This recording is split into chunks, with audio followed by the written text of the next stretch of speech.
Helgafell er et lille fjeld, der ligger nogle få kilometer fra Stikkesholmen. Hvis du går op på toppen på en speciel måde, kan du få et ønske opfyldt.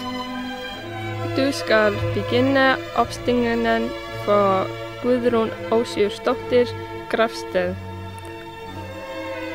Hun er kendt fra Laxdæla og Eyrbyggja sagerne. Du skal bestige fjellet uden at tælle eller kigge tilbage. Guðrún går bagved dig, og derfor må du ikke kigge.